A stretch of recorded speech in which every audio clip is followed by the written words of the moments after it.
Отца и Сына и Святого Духа.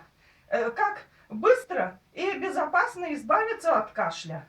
Для этого нужно растение исландский мох.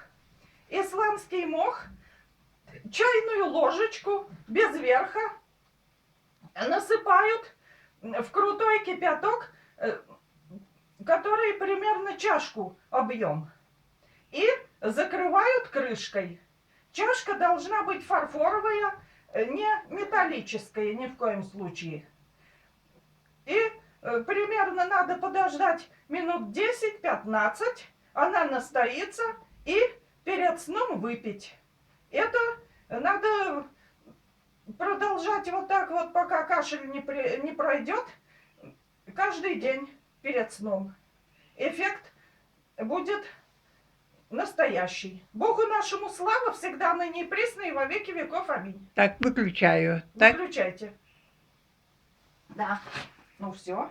так, я выключила, а оно что-то это все равно идет.